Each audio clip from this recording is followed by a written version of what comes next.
we are, and welcome to another episode of the Friday Night Movie Podcast. We have today with us one of our all-time greatest guests, one of the guests who is with us from the ground floor.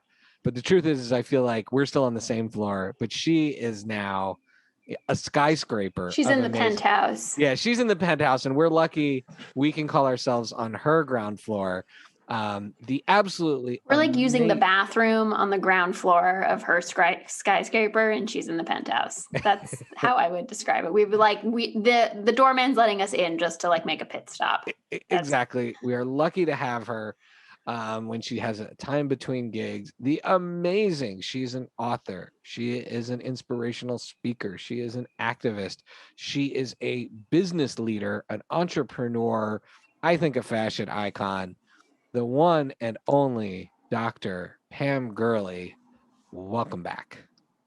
Hey, thank you all for having me back again. We definitely missed a few things because we didn't say podcaster. Oh, yeah. What else did we? Because the podcaster. International traveler. International traveler. Expert in mixology. Influencer for sure. For sure. I said fashion icon, but your merch, your lifestyle brand of Unapologetic is just amazing. Yeah. So we have Dr. Gurley back, Pam, as we call her, and we're going to get into her book in a little bit. But Pam, we're now going to invite you first just to, I wouldn't say interview us, but I'm going to reflect a little bit on the fact that Lily has sent our parents back to us, and they have now arrived in Virginia, where Becky and I both now live. And it's an experience. We haven't seen them in 14 months. Becky, who usually keeps her emotions quite bottled up, how do you react to our parents arriving? I mean, I'm not going to reenact it for you because then it will just ruin the rest of our day. But I basically, I essentially collapsed into a hysterical sobs. Like I couldn't hold myself up. Mom had to prop me up while I just sobbed uncontrollably into her. It was very intense. People kept asking me to the lead up, are you so excited? How are you feeling? Are you going to cry? And I just was like, I can't talk about it. I have to compartmentalize until the moment I see my parents, and then we'll let the floodgates open. And then with Dad, it was like, oh, good to see you. No, I'm kidding. I used up all the tears by the time I gave him a hug. I just want to say, I'm not a crier unless it's during certain movies, but I will say in 24 hours, we got to do some of our greatest hits with Mom and Dad, including having Shabbat dinner, but then also just watching TV with them, which is all I've wanted to do all year. I know, you're is so watch happy. TV with my mom, who I watched TV with nonstop with growing up. And we watched a bunch of shows, and I'll get into that in our recommendations. And they fell asleep in front of the couch, and then in front of the TV on the couch, and then we all took pictures. The couches, Shai's outdoor couch on his patio, the couch in his living room, the couch in my living room. All in one evening. We just went couch hopping, napping on each one. It was so cute napped on every couch. There's so many pictures of them. We took scrunched up. We took tons of pictures. I'm not sure. That's for our Patreon subscribers. Our Patreon subscribers get pictures of our parents asleep because I think they will be quite mad. And I think they look good. So I'm thankful to Lily. They looked, as Becky said, they looked much better than she expected because they sounded much older and crazier on the phone. Our listeners might not know this, but I am actually very high ranking when it comes to backhanded compliments. I really know how to dish them out. And I think my best one to Dad was wow, Dad, you don't look nearly as old as you sounded on the phone this last year. So it's been great having them back. And, we're going to be watching TV with them nonstop. And I think because our parents are back and because we are going to be watching TV with them nonstop. I also want to be clear. I'm also having lovely conversations, catching up with them. Yeah. And, sure, sharing thoughts and feelings and opinions. Sure. But I would like to know from the inimitable Pam Gurley what she has been watching so we can get into this. Oh, yeah. And maybe watch some of the stuff with our folks. Maybe there's some good recommendations we'll pick up here. So Pam, over to you. What have you been watching? Oh, wow. So a couple of things. I tried recently getting into the organized crime. I'm just not there yet, but I still watch my Law and Order. I watch all of my Chicago's. My mom watches all the Nice, she Chicago's. loves all you the should Chicago. come over. You should come over and Yes. watch the Chicago Chicago's shows. with my mom. Yes, I would love that. I mean, I'm so, and I have to watch them in order. So I'm constantly, I'm like right there. I still love The Good Doctor. And I love how they have really had the character evolve in a relationship and all of those things. So that's been kind of nice. And then I've gotten into like, I don't know what you want to call it. I've never been really big on reality TV. And then when I went to my mom's for like 5 weeks last year, I got hooked on like, what is it? Married to Medicine and the Housewives of the Potomac. And so I started watching that. Is that a real one? Housewives of the Potomac? That's like in our area. Yes, exactly. So I got into watching that. And then of course I got into watching the other things. So I was watching like, the Basketball Wives and Real Housewives of Atlanta. So I've gotten into a little bit of just the guilty pleasure of watching those now. But other than that, I don't have a lot of time in front of a TV, except for I do right in front of me. I have my iPad. So I'm just kind of a creature of habit. So I would love some new shows. Although I've been watching All American with Jay and Snowfall with Jay. Those are kind of new. Ooh, what are All American the football show? All American's a football show? Yes, it's about some teens that play basketball, that play football. Yeah, so it's really, really good show. And I got into that, and I used to watch it sparingly. So now whenever he watches it, I'll watch it with him because I actually like it now. And then the other one is Snowfall. What is Snowfall? That one. So Snowfall was originally started from John Singleton John Singleton before he passed. Oh, wow. And they still had the show continuing on since his passing. And it's really good. It's about, I guess it's the young man who, I guess he works for the CIA undercover, as an informant or whatever. I don't know. But he basically sells drugs. He's getting his drugs from the CIA. Oh, so I don't know the backstory. That's the snow reference. Got it. Yes. But then I'm just now coming in, so I've missed a lot of how he got to be as big as he is and how he got to be working with the CIA and all of those things. So this is this is a show on FX that deals a lot with the corruption and problems associated with the war on drugs. Yes. Ooh, that sounds be accurate? really interesting. Would that be accurate? That's correct. And I love Singleton, so that's great. Yeah, so it's actually a really good show. I have to go back and watch it from the beginning because, like I said, I'm into it now, but I need to understand what happened before. Oh, wow. Yeah, absolutely. All right, I got to check that out. That's very cool. All right, so Becky and I are going to pitch you. Oh, did you hear that? A little bar mitzvah voice crack there. Becky and I are going to pitch you some of the shows we've been watching lately. See if you tell us buy, rent, or meh.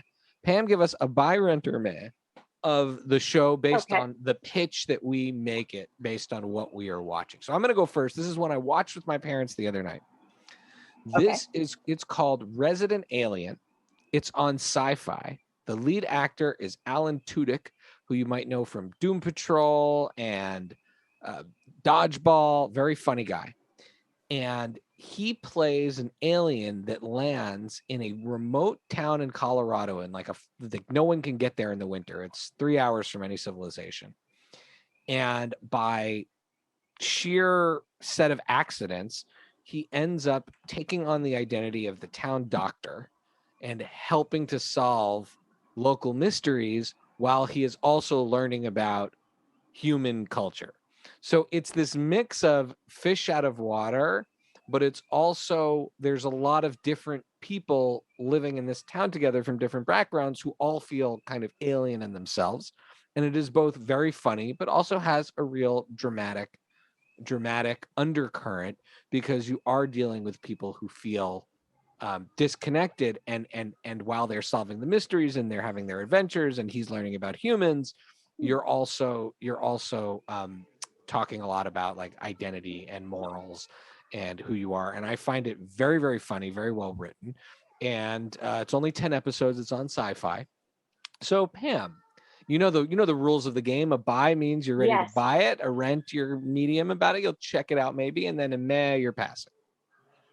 Is this a comedy? I feel like this overall would be a comedy. It's a 40-minute show, so it's the length of a drama, but it is 100% a comedy. I think I would buy, only because I see the humor in the fact that the Dogtown doctor is an alien. Yes. He has to get to know this civilization while he's treating people. That's it.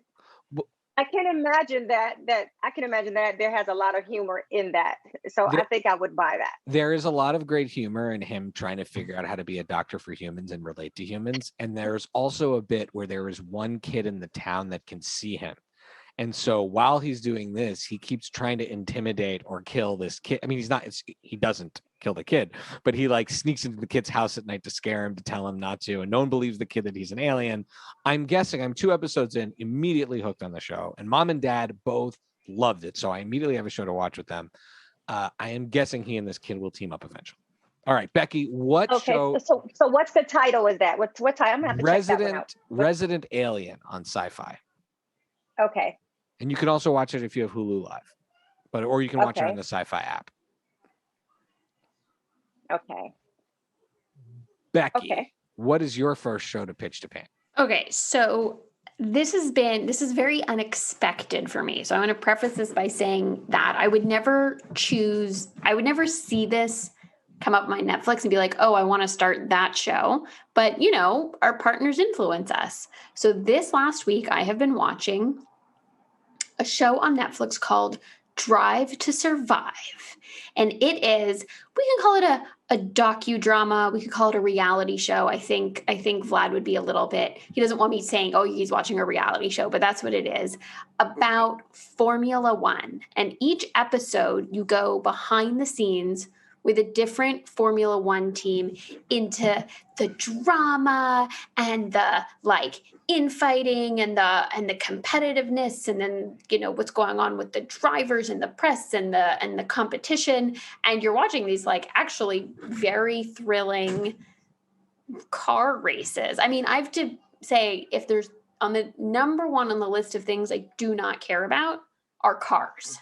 That's my number one thing I don't care about.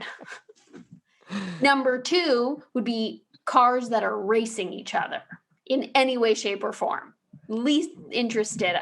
That's the least thing I'm interested in. But this show actually makes the races themselves feel high stakes and exciting, the way that they shoot it. And then there's all this hilariousness of what goes on with these different teams and how bananas all these this whole culture of car racing is.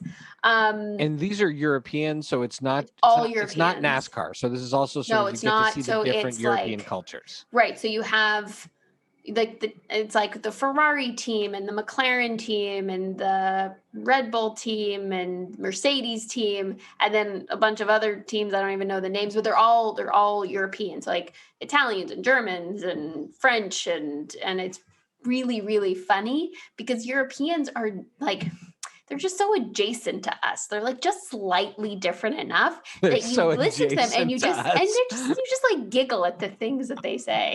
I want that to be the quote of the episode. Europeans are just so adjacent to us. Becky Corman. It's they are. They're like the alien version of us. It's just really funny.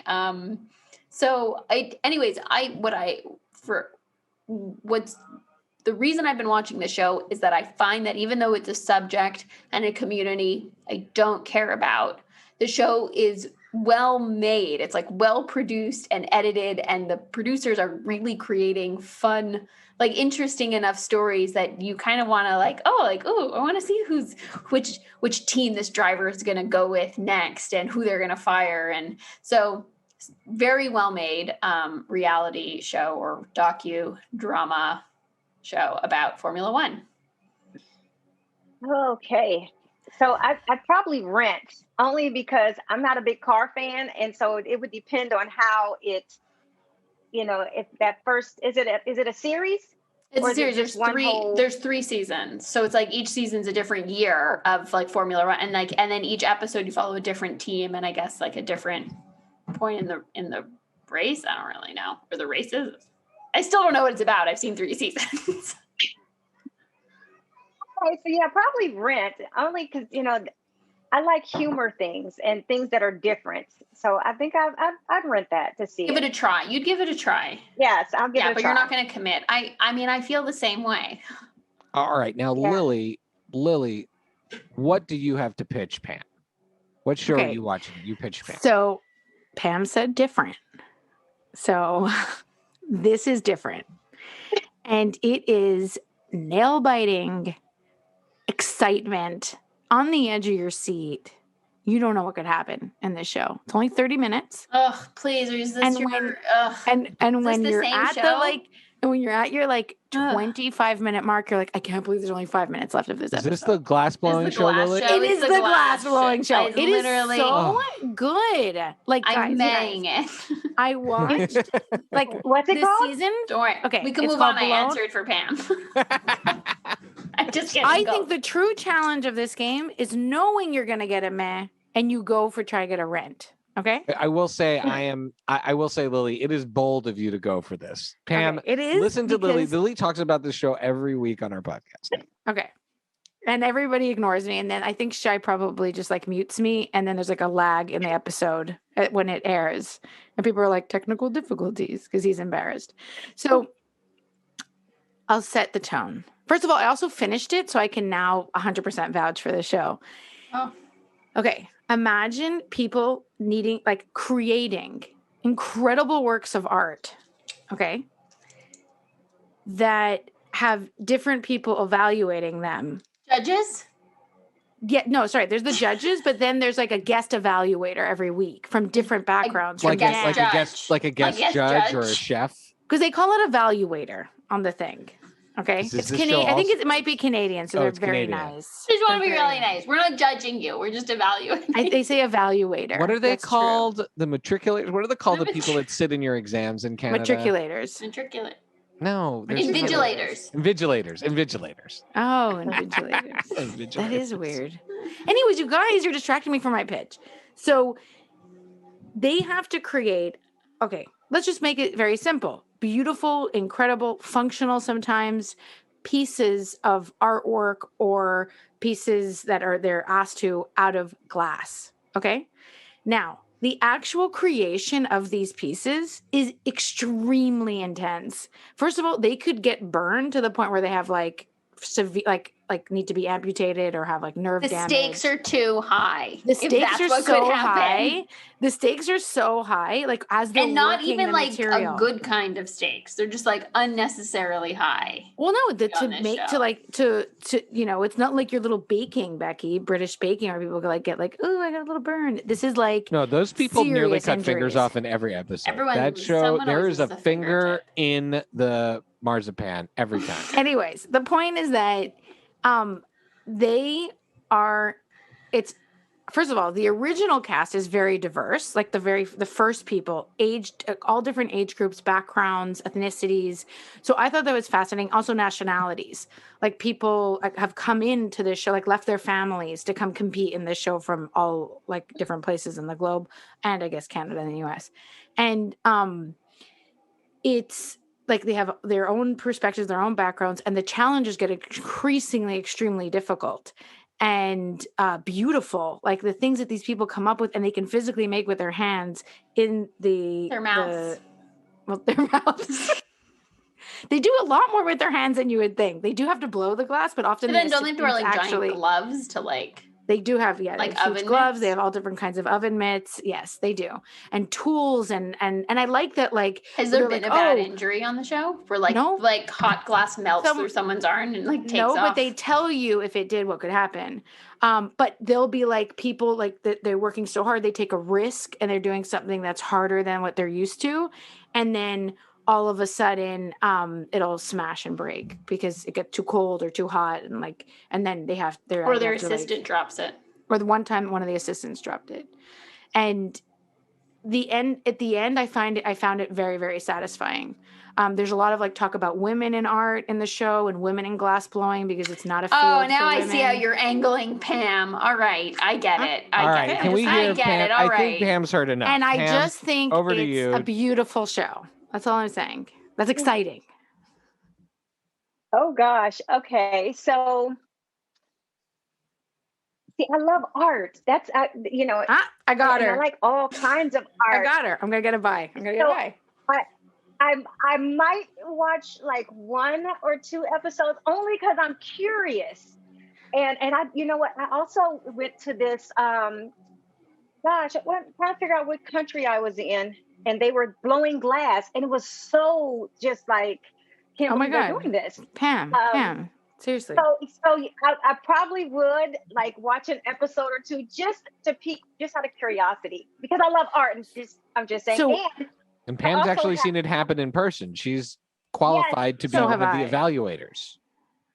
Vigilators. I almost want to, before we close out today, I'm gonna have to go run to my wine bar and get this glass that is a beautiful wine glass made of crystal, and there's a ball blown inside.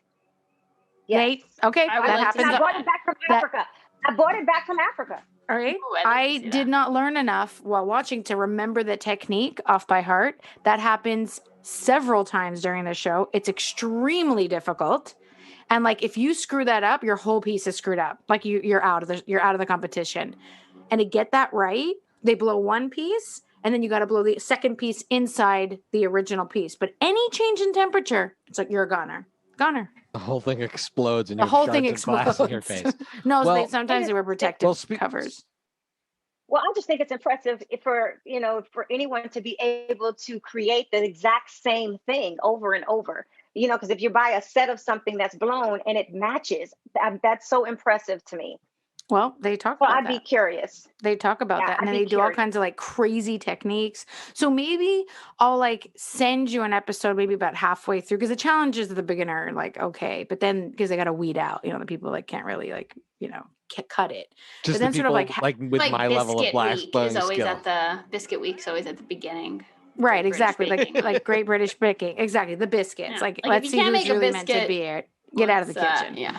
So, and I also just have to say, like, I am amazed how they keep such a straight face when they use the word blow and blowing constantly on the show, and the hot box and the glory hole. They're always saying the glory hole. And I'm like, these people deserve an award for giving a straight face. We got to get it in the glory hole. It doesn't fit in the glory hole. Do you maybe think the glory hole is like 500 degrees? Do you maybe think that this show is really just a Canadian comedy bit? Like they were like, how can we do a show that puts all those words in it that everyone takes seriously? I think it could be. I think it could easily be a bit. They take so bloody seriously. You start to take it so seriously. I would love to know. You were in it for the stakes, man. Okay, well, I'm going to send you an episode, Pam, where to watch, like to start from. Speaking of art, Pam is an author, which is one of the most important arts. And you have now written your second book, Black Girl Activist. It is a bestseller on Amazon. I own it. We all own it, which we are thrilled about. And it's an incredible, again, you mix, this is the same thing with your previous book, I'm Not a Stereotype, I Am Her. You mix an element of personal history, inspirational, motivational speaking, and also truth telling is the best way I can describe it. Just being blunt with your audience. You're speaking directly at them with this book. And we would love to hear more about it. And I'm actually, as much as I have a million questions, Lily, who is the cultural studies baccalaureate of the family, is going to take the reins. Wow, what a brag. Is going to take the reins on the interview from here. But a huge congratulations, and everybody listening, go out, check it out. Amazon Kindle, that's where I purchased mine. But I'm sure there's tons of other places. Pam, can people buy it in other places? Yes, well, I'm going to be putting it on Barnes & Noble and in the Apple store soon, hopefully by the end of the month. I have like so many things going on right now, but I also have paper copies right now. You know, by popular demand from my supporters, they felt like they didn't want just an ebook. So some who purchased the ebook still wanted a signed copy. So you can get that on my store. It's unapologetic by drg.com. It now has its own name and its own company, so it's on my storefront. That is awesome. Yes. And we will make sure that is in the show note links. And with that, let's talk more about the book. Lily, take it away. So the first thing I wanted to say is that I love the tone of your book. I wish most books were written in that kind of tone. The way I described it to someone was that it's just basically like somebody's talking to you and like having just like an honest conversation, but you're really doing like good listening. Like you're sitting and like absorbing, you know, everything the person is saying, because you're just like no holds barred. And can I just add on to that? Sure. Before you even get to your first question? What I liked about it is that it didn't feel like you were worried about hurting my feelings. And I always appreciate bluntness when it's like, this isn't about Becky Corman's feelings. This is about getting to some truth and explaining some things and making sure that you understand what is happening. And so that's a great way to emphasize that, because it's 100% true. I was reading it, I was like, I wonder if anyone's offended by reading it, and if they are, that's so good. Like I was like, that's great, like mission accomplished. Like, you know, not in a bad way, but in a way of like it's written in a tone that's shaking you up, which I think is excellent. Like so my question was, my first like quick sort of introduction to it is, can you explain the book and tell us what prompted you to write it? Yes. And so, of course, after writing I Am Not a Stereotype, I Am Her, I started having conversations with people, even just around having all of these stereotypes and the different stigmas that come along with being a Black woman, particularly towards in a community of Black women or a community of Black people, period. And just how, you know, there's such, I guess, dissension, I guess I'll say, in how we treat one another. And I always feel like, wow, you know, so in so many ways, the parts of the world are against us, and we're against us also. So I wanted to have conversations about, from a community perspective, to say, what can we do to change how Black women are viewed, you know, other than very negatively. And I actually held a group in Clubhouse, and there was a Black man who got up there and said that he took some of the responsibility for Black men in the way that Black women are seen, because some of the Black men actually created some of these stereotypes. And I was like, wow, that was such a great feeling, because to hear someone actually say the very thing that I have been saying, you know, that a lot of the things that have come, you hear a lot of Black men. And I feel like if things resonate inside of our community and go out, then that's how people view, no matter what culture. Right. Yeah. That's how things are viewed, 100%. because people are going to believe what people say about their own culture more than anyone else saying. Mm-hmm. So I wanted to have these conversations. And so I was in Clubhouse in a gratitude group, and I would just have these conversations with people, and they're like, oh, you should start your own group and all of this. And I was like, maybe. So I did. And I was getting some really just transparent and very honest. And I always say that my room is a safe space. Even though it's Black Girl Activist is a room, I had a white lady come in and say, I've always wanted to poke my head in, but I don't want to be offended, or I don't want to come off offensive, or I don't want people to, you know, to say anything. And I said, it's a safe space for everyone. And I said, I'm inclusive, even though the title says Black Girl Activist, I'm inclusive to everybody, because I feel like in order to make a difference, everybody has to be included in the conversation. And so she said, well, she was in one group and somebody told her, it's not my job to educate you on Black culture. Oh, And I felt like, yes. And I feel like, and I told her, I said, well, I want you to ask me questions. I want you to understand the way that you look at things might not be the real way. So I wanted to be able to answer any questions she had. In order to make change, you have to educate.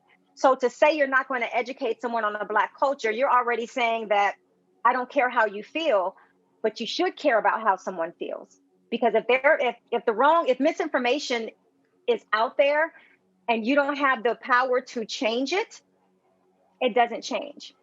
Thank you so much for bringing that up, because that is something I think about quite a bit in terms of where in these spaces can I participate? Is there room for me? Is that appropriate? Is that inappropriate? And what's really helpful about your book is being able to listen in on this conversation from one Black woman to other Black women, and using that as an opportunity to educate myself on what these internal conversations might be like and the things that need to be said amongst people within a community. And to know, one of my questions for you was going to be something along the lines of like, is it okay that we're reading it? Like, who's it for? Who else would you like to read it? And so thank you for sort of indirectly answering that, of being like, yeah, it's okay, Becky, you can read this book. It's for you too. There's room for you to read it too. There's room for everyone to read it. It might seem one-dimensional because I feel like it was written, to Black women, for Black women, about Black women, by a Black woman. But I want other people to grab hold, to understand some of the angles that we need. But I also feel like we need advocates of other races to be a part of this conversation. Mm-hmm. Because in order to understand what diversity should look like, and I've talked about it in the book, I'm like, I don't care for diversity. I don't want you to bring me in and then you don't give me equity. You don't give me equality. I feel like that's counterproductive.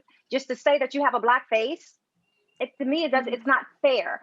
So these are conversations that I feel like we need to have, because there's so many people who,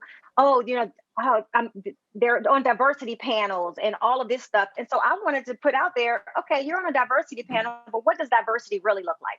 Let's have this conversation. So if anyone who's on the outside who reads this book can now understand and say, well, maybe we're looking at diversity wrong.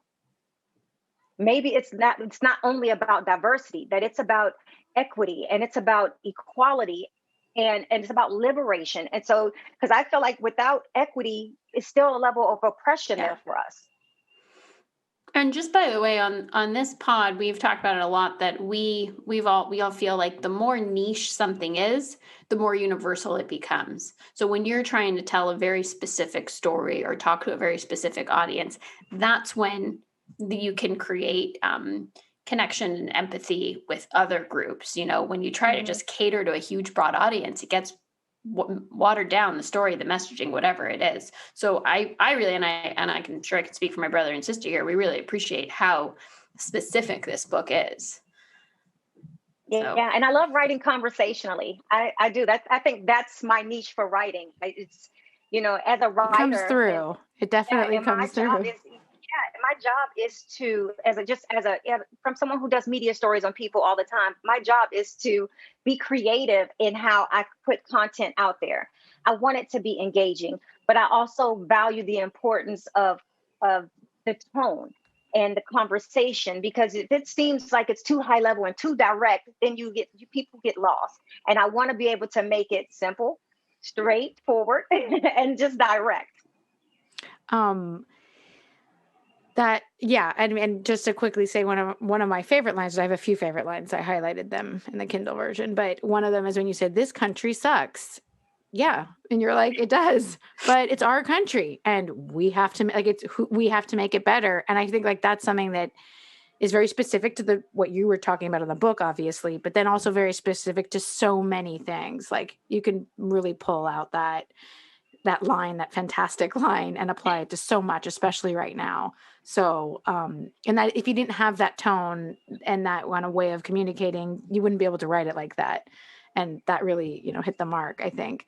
I wanted to ask you specifically about chapter 4, which I liked all the chapters, but I really liked chapter 4, physical shifts. And if you don't mind, can I quote you? Yes. You say, despite the social, political, and cultural transformations Black women have had in the past 2 decades, there has been a continuous influence of skin tone in shaping the way our community perceives us and society. Like I mentioned above, from an early age, society forces us to question our bodies. Society paints a picture of the typical woman in our head, and it isn't us. We didn't grow up seeing us in magazines, popular literature, big-time television, fashion shows, advertisements, and other forms of media.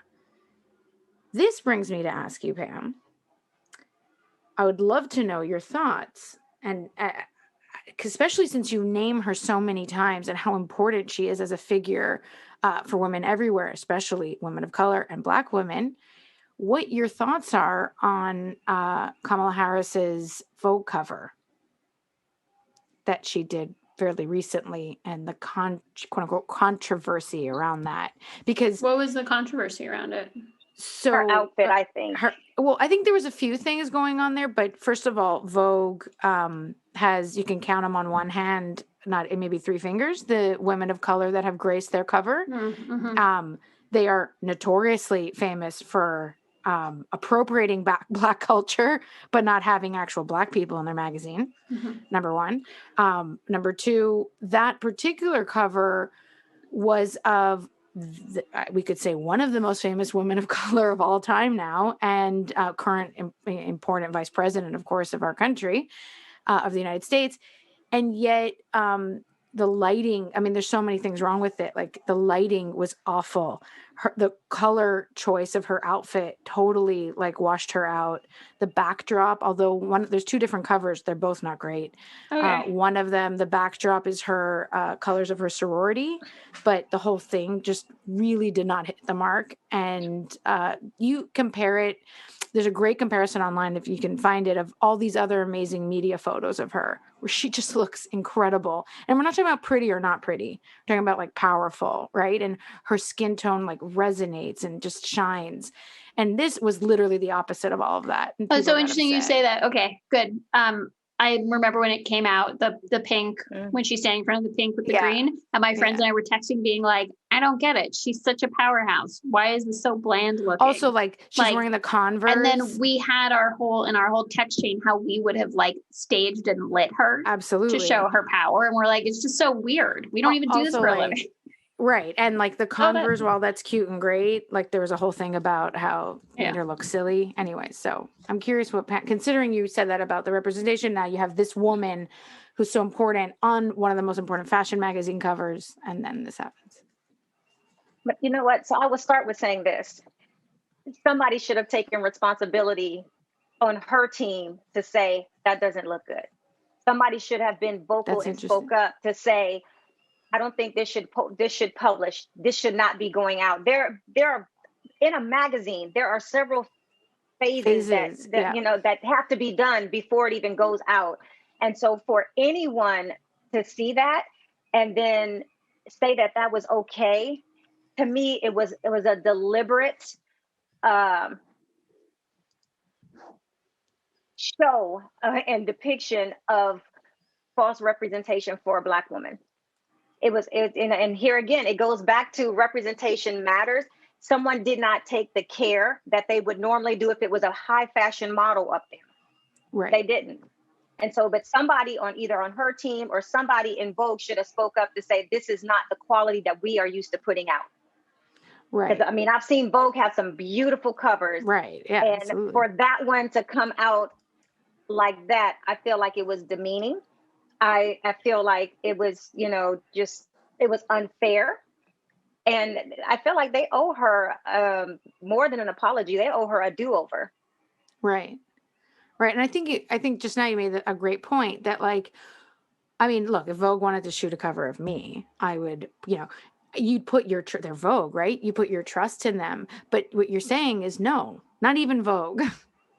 Or especially Vogue, right? Yes. Like everybody deserves to have approval, and then your control of your image. And if your image, especially so many young Black women are counting on your image, and women in general are counting on your image, then you have to triple check that it's the exact image you want to put out there. So not rely on anyone.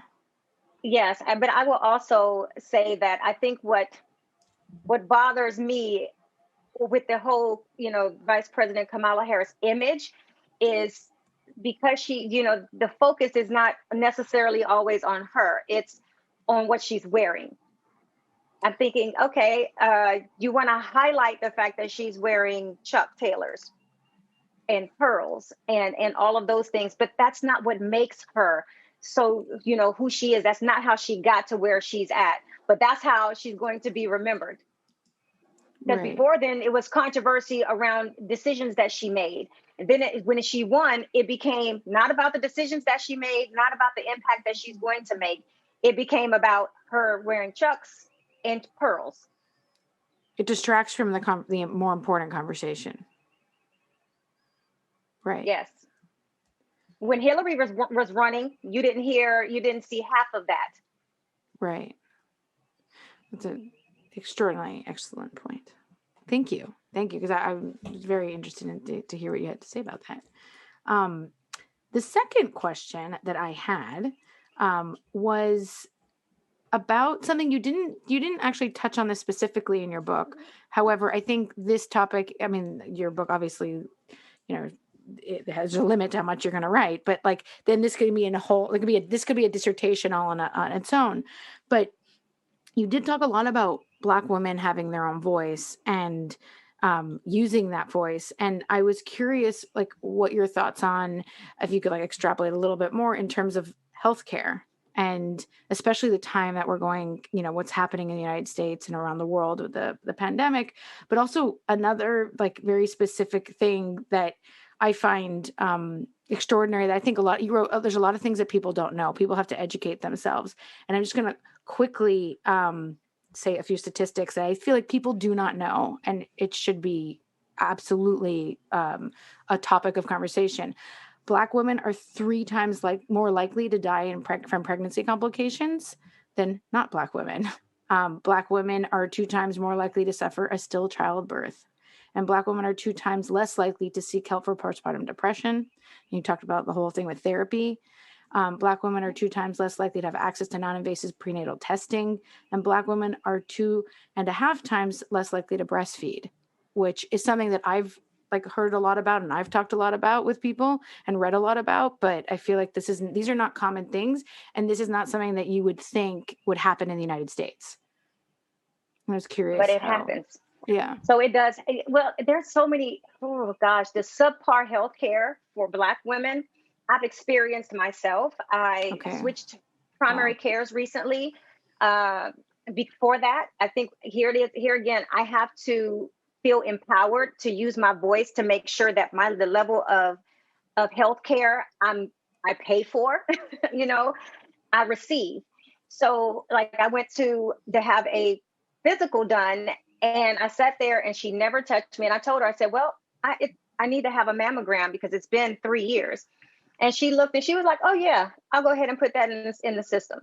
Not once did she touch me, just to make sure, nothing. And I left out of there and I was like, okay, this is not acceptable. And I ended up going and having a mammogram, and it went from that to the tech called me back and said, oh no, we're going to have to now do an ultrasound, a breast ultrasound. I'm thinking, oh, this is not good.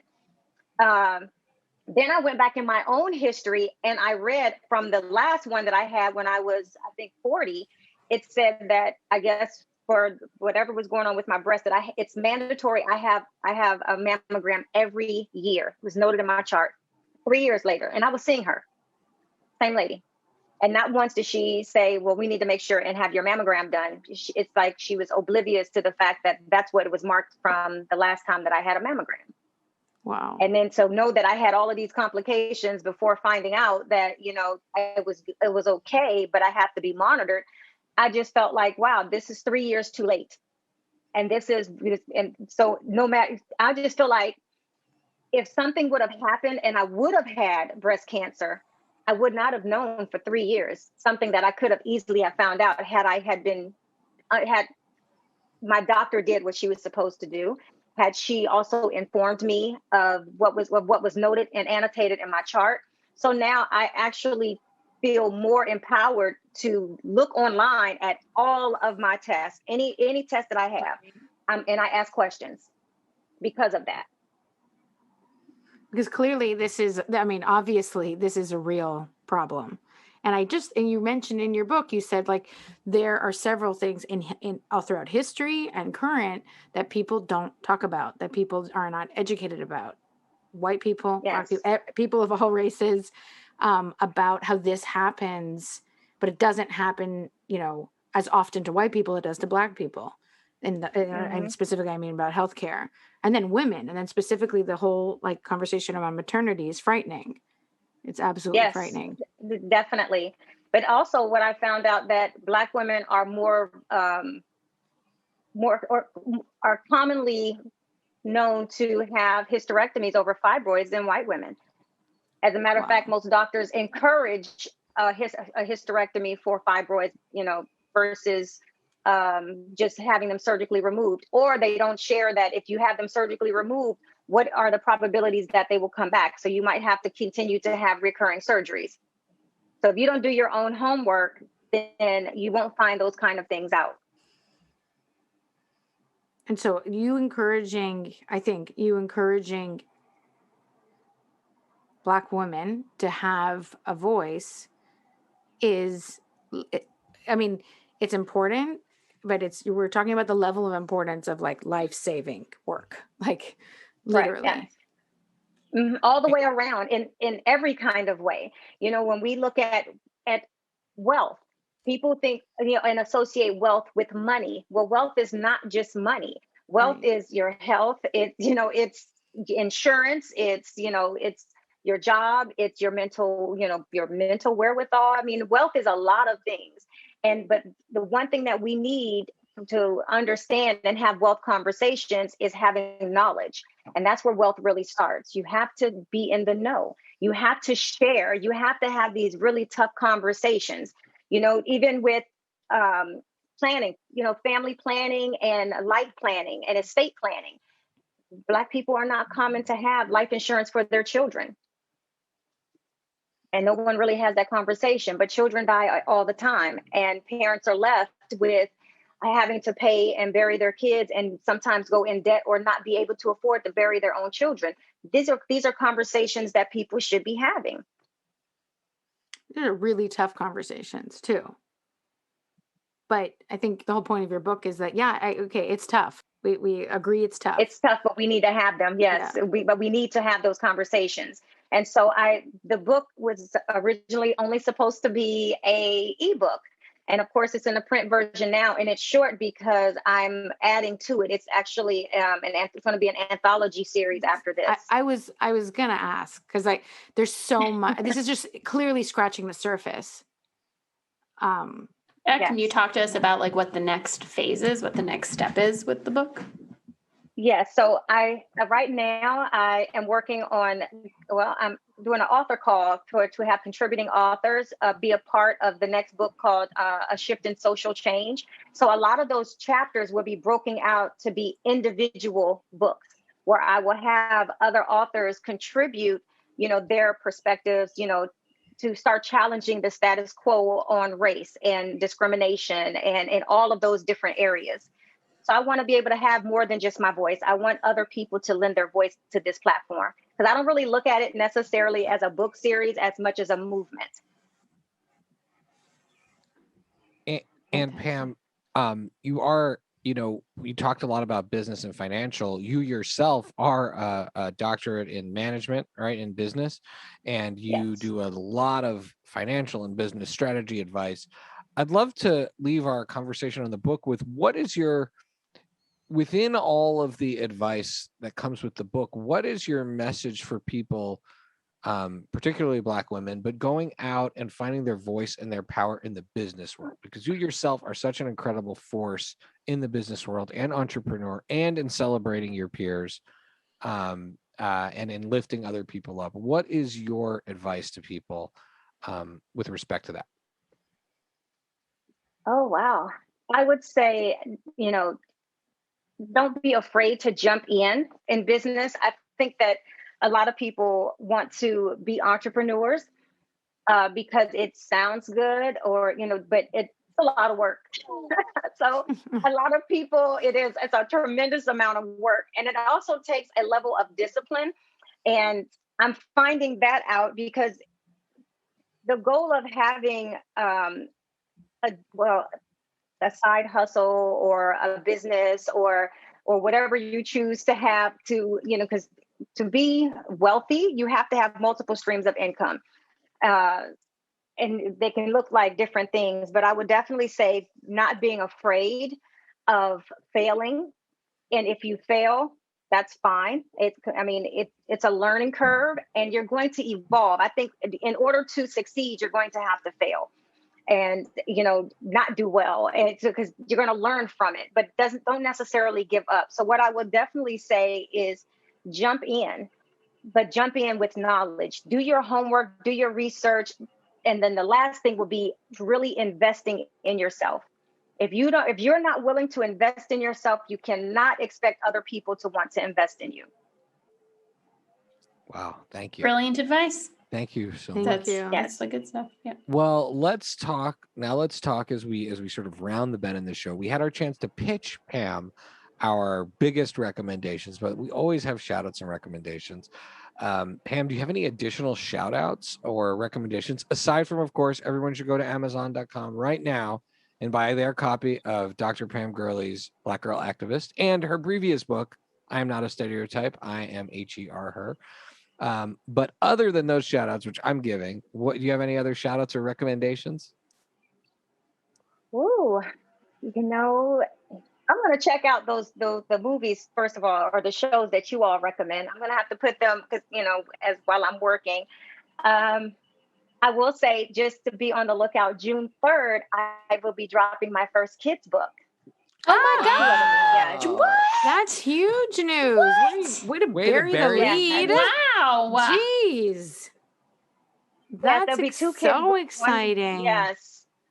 One tailored for boys, one tailored for girls. So yes, it's 2 books that will be releasing June 3rd called Brown Boy Be Social and Brown Girl Be Social. Oh, cool. I'm so super excited about that. It's already I'm waiting just to see what the print will look like coming back. There's so many things that I want to do. I stay busy, you all. I'm just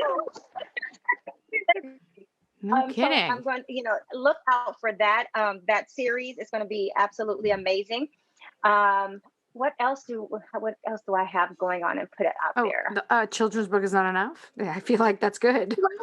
Okay, well then that's good. Yes. No, I mean, there's like, what else have I done? I don't know. Re-roofed your house. Last time I saw you, you were like, "Oh, I just had a relaxing weekend. I redid my floors myself. I was just chilling." Weekend. You do not sit still, lady.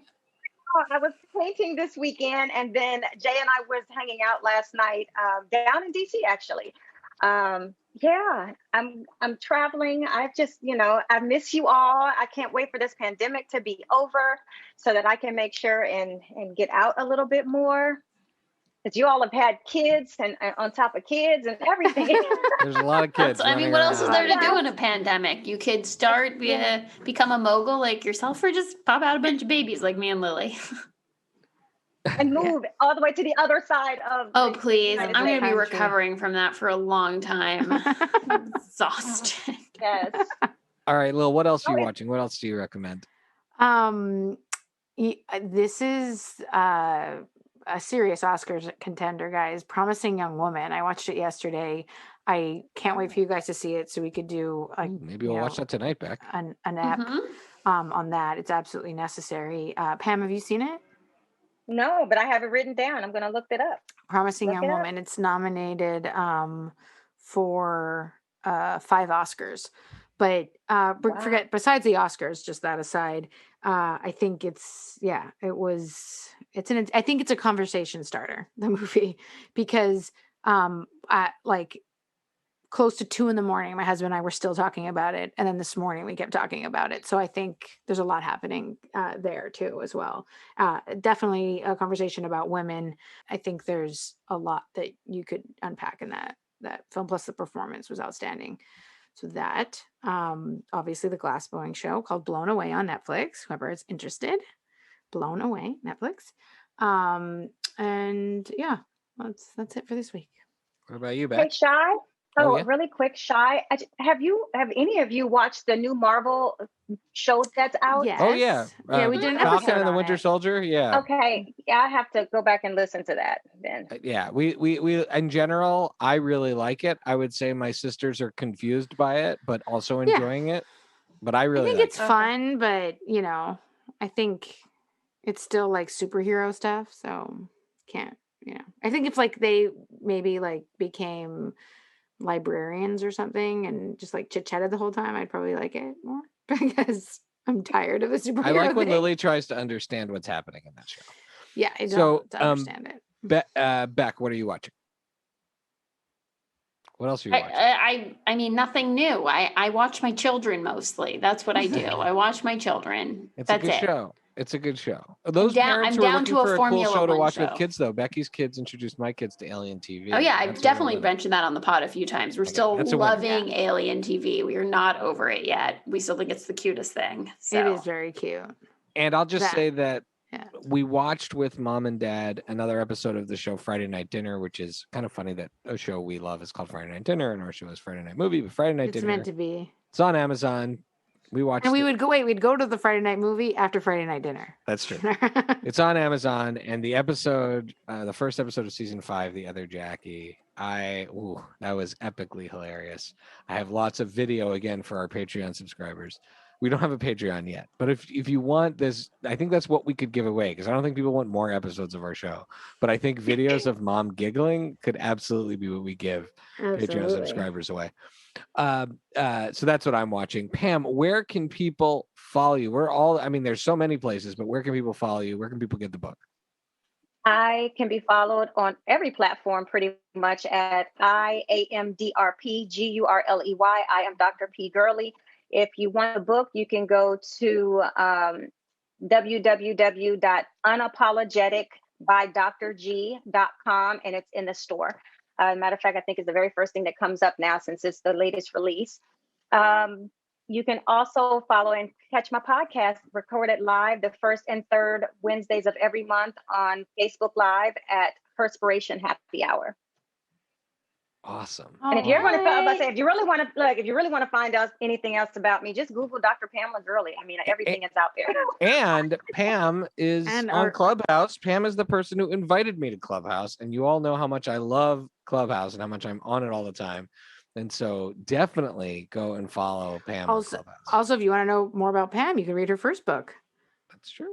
Yes. That's true. It's also in the store. Thank you. I appreciate it. That too. And Lily, where can people follow you? Chichi, CHIK Gomez on Twitter, and Lily Corman on Clubhouse. And Beck? At Paper BK Princess on Twitter, and I don't know, Becky Pamela on Clubhouse, maybe? That's right. Yeah, that's who I am on Clubhouse. Come hang out with me. And you can follow me at Pancake and the number 4 table. That's Pancake and the number 4 table on Twitter and Instagram. On Clubhouse, I'm my regular name. You can follow all the Friday Night Movie shenanigans at Friday Night Movie on Twitter and Instagram, or FridayNightMoviePod.com. Please join us in checking out and hopefully supporting the NAACP Legal Defense Fund, the Equal Justice Initiative, and the Asian American Journalists Association, all organizations we are supporting as a family. And with that, the theme music of Friday Night Movie by What Does It Eat kicks in, and we dance our way into the afternoon. Bye. Thanks for being here, Pam. Thank you. Thank you so much for having me again. I miss you all. We miss you too, and I'll actually hopefully get to see you in person. Yes. With a mask from far away, but still.